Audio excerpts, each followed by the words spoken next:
भोपाल से प्रस्तुत हैं प्रादेशिक समाचार। नमस्कार, समाचारों के साथ मैं जितेंद्र रघुवंशी। पहले मुख्य समाचार। प्रदेश में 5 लाख माताओं को निःशुल्क गैस कनेक्शन का किया गया वितरण। प्राथमिक स्वास्थ्य संस्थाओं को नेशनल क्वालिटी इंश्योरेंस मापदंड अनुसार विकसित करने पर प्रदेश पुरस्कृत हुआ। मध्य प्रदेश ने एक दिन में 27 लाख से अधिक लोगों का वैक्सीनेशन कर बनाया नया रिकॉर्ड। और प्रदेश में पुनः स्वीकृत किए जाएंगे 1.5 लाख पीएम आवास। अब समाचार विस्तार से। केंद्रीय गृह एवं सहकारिता मंत्री श्री अमित शाह ने कहा है कि प्रधानमंत्री उज्ज्वला योजना के द्वितीय चरण के शुभारंभ के साथ ही मध्य प्रदेश में 5 लाख माताओं को निःशुल्क गैस कनेक्शन का वितरण किया जा रहा है। इस योजना में गरीब महिलाओं को अब धुएं से मुक्ति मिलेगी। उन्होंने कहा कि प्रधानमंत्री श्री नरेंद्र मोदी के नेतृत्व में देश में विकास की धारा प्रवाहित हो रही है। केंद्र सरकार देश के गरीब, पिछड़े, आदिवासी एवं दलित वर्ग के कल्याण के लिए सतत रूप से कार्य कर रही है। केंद्र सरकार के वर्ष 2014 के प्रथम कार्यकाल से ही गरीब कल्याण के लिए बनाई गई योजनाओं को अमली जामा पहनाया जा रहा है। केंद्रीय गृह मंत्री Shri Amit Shah veterinary college ground Jabalpur में निःशुल्क गैस कनेक्शन वितरण करने की प्रधानमंत्री उज्ज्वला योजना 2.0 के शुभारंभ कार्यक्रम को संबोधित कर रहे थे।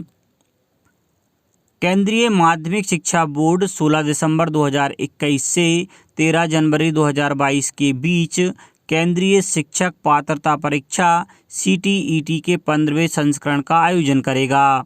CBSE ने कल जारी एक विज्ञप्ति में कहा कि यह परीक्षा पूरे देश में 20 भाषाओं में कंप्यूटर आधारित होगी। परीक्षा की तिथि उम्मीदवार के प्रवेश पत्र पर सूचित की जाएगी। परीक्षा, पाठ्यक्रम, भाषा, पात्रता मानदंड, परीक्षा शुल्क, परीक्षा शहर और महत्वपूर्ण तिथियों का विवरण 20 सितंबर से CTET की आधिकारिक वेबसाइट ctet.nic.in पर उपलब्ध होगा। इच्छुक उम्मीदवार इस वेबसाइट से सूचना डाउनलोड कर सकते हैं। आवेदन भी इसी वेबसाइट पर ऑनलाइन ही करना होगा। आवेदन प्रक्रिया 20 सितंबर से शुरू होगी और अंतिम तिथि 19 अक्टूबर होगी। प्राथमिक स्वास्थ्य संस्थाओं को नेशनल क्वालिटी एश्योरेंस मापदंड अनुसार विकसित करने पर प्रदेश पुरस्कृत हुआ। देश में प्रदेश को रनरअप पुरस्कार से पुरस्कृत किया गया। पुरस्कार केंद्रीय स्वास्थ्य मंत्री श्री मनसुख मंडाविया ने दिया। केंद्रीय स्वास्थ्य मंत्री श्री मनसुख मंडाविया ने 17 सितंबर 2021 को आयोजित वर्चुअल पुरस्कार समारोह में पुरस्कृत किया। प्रदेश की इस उपलब्धि पर मुख्यमंत्री श्री शिवराज सिंह चौहान और स्वास्थ्य मंत्री डॉक्टर प्रभुराम चौधरी ने समस्त पुरस्कृत स्वास्थ्य संस्थाओं के चिकित्सकों और पैरामेडिकल स्टाफ को बधाई दी। स्वास्थ्य मंत्री डॉक्टर चौधरी ने कहा कि प्रदेश को बड़े राज्यों की श्रेणी में प्रदेश को सम्मान मिलना गौरव का विषय है। प्रधानमंत्री श्री चौहान द्वारा स्वास्थ्य संस्थाओं को सुदृढ़ करने और स्वास्थ्य सेवाओं में सुधार को सर्वोच्च प्राथमिकता देने से यह उपलब्धि मिली है। उन्होंने कहा कि केंद्रीय स्वास्थ्य मंत्री ने विश्व रोगी सुरक्षा सप्ताह में लक्ष्य कार्यक्रम में राष्ट्रीय स्तर पर मैटरनिटी OT के क्वालिटी मानक की पूर्ति के आधार पर पुरस्कार दिए हैं। उन्होंने बताया कि नेशनल क्वालिटी एश्योरेंस मापदंड NQAS का उद्देश्य स्वास्थ्य संस्थाओं द्वारा दी जा रही चिकित्सकीय सेवाओं की गुणवत्ता सुनिश्चित करना और मरीजों के संतुष्टि स्तर को बढ़ाना है। सरकार ने पैन कार्ड को आधार से जोड़ने की समय सीमा 6 महीने बढ़ा दी है। पहले यह सीमा इस महीने की 30 तारीख तक थी। अब इसे बढ़ाकर अगले वर्ष 31 मार्च तक कर दिया गया है। आयकर विभाग ने कहा है कि कोरोना महामारी के कारण विभिन्न पक्षों की कठिनाइयां दूर करने की केंद्र सरकार की प्रतिबद्धता और इस मुद्दे पर हितग्राहियों के अनुरोध पर विचार करते हुए यह निर्णय लिया गया है। आयकर अधिनियम के तहत जुर्माने की कार्रवाई पूरे करने की तारीख भी मौजूदा 30 सितंबर से बढ़ाकर अगले साल मार्च कर दी गई है। इसके अलावा बेनामी संपत्ति लेन देन निरोधक अधिनियम के तहत न्यायिक प्राधिकरण द्वारा नोटिस जारी करने और आदेश पारित करने की समय अवधि भी मार्च 2022 तक बढ़ा दी गई है। मध्य प्रदेश ने 17 सितंबर को एक दिन में 27,14,795 लोगों को वैक्सीन लगाकर फिर से एक नया रिकॉर्ड बनाया है। मुख्यमंत्री श्री शिवराज सिंह चौहान ने टीकाकरण महाअभियान 3 में मिली रिकॉर्ड उपलब्धि के लिए जनप्रतिनिधि, प्रशासन, डॉक्टर्स, स्वास्थ्यकर्मी, स्वयंसेवी संस्थाओं और नागरिकों के प्रति आभार व्यक्त किया है। मुख्यमंत्री श्री चौहान ने कहा है कि हमारा लक्ष्य है कि 26 सितंबर तक प्रत्येक पात्र व्यक्ति को वैक्सीन की पहली डोज लग जाए। प्रधानमंत्री श्री नरेंद्र मोदी के सहयोग से प्रदेश को निःशुल्क और आवश्यकता अनुसार वैक्सीन उपलब्ध हो रही हैं। निर्धारित लक्ष्य प्राप्त करने के लिए वैक्सीन का कार्य प्रदेश में लगातार जारी रहेगा। मुख्यमंत्री श्री चौहान के लगातार प्रयासों और प्रदेश के जन भागीदारी मॉडल को अपनाकर टीकाकरण महाअभियान 3 को अपार सफलता मिली। एक दिन में 27 लाख से ज़्यादा लोगों ने वैक्सीन लगाकर पुनः देश में अनूठा उदाहरण प्रस्तुत किया है। प्रदेश के 16 जिलों में निर्धारित लक्ष्य के विरुद्ध 100% से अधिक वैक्सीनेशन हुआ। कुल हुए वैक्सीनेशन में 14,78,869 नागरिकों को वैक्सीन की पहली डोज और 12,35,926 नागरिकों को वैक्सीन की दूसरी डोज लगाई गई। केंद्रीय मंत्री डॉक्टर जितेंद्र सिंह ने देश भर में निःशुल्क टेलीमेडिसिन परामर्श सह औषधि सुविधा की शुरुआत की। उन्होंने विज्ञान और प्रौद्योगिकी मंत्रालय के छात्र वैज्ञानिक संपर्क कार्यक्रम जिज्ञासा को 1 वर्ष के भीतर देश के 700 से अधिक जिलों के स्कूलों में विस्तारित किए जाने की भी घोषणा की। यह कार्यक्रम केंद्रीय विद्यालय संगठन के साथ संयुक्त रूप से देश के 170 जिलों में संचालित किया जा रहा है। डॉक्टर जितेंद्र सिंह ने इस अवसर पर कहा कि जब पूरा देश प्रधानमंत्री नरेंद्र मोदी का जन्मदिन मना रहा है, तब सेवा समर्पण अभियान मनाने का इससे बेहतर तरीका नहीं हो सकता। वन्यजीव संरक्षण में अत्याधुनिक तकनीक का इस्तेमाल करने की पहल करते हुए पन्ना टाइगर रिजर्व ने ड्रोन स्क्वाड का संचालन करना शुरू कर दिया है।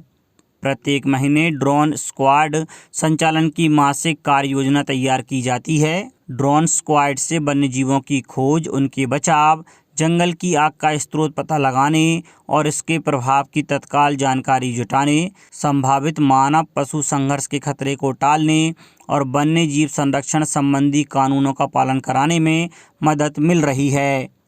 1.5 महीने पहले पन्ना टाइगर रिजर्व में उपलब्ध हुआ ड्रोन दस्ता काफ़ी उपयोगी सिद्ध हो रहा है।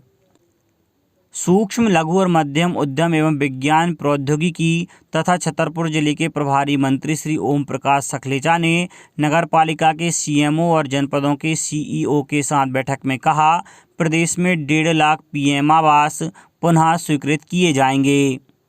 मंत्री श्री सखलेचा शनिवार को कलेक्ट्रेट छतरपुर में हितग्राही मूलक योजनाओं की समीक्षा कर रहे थे।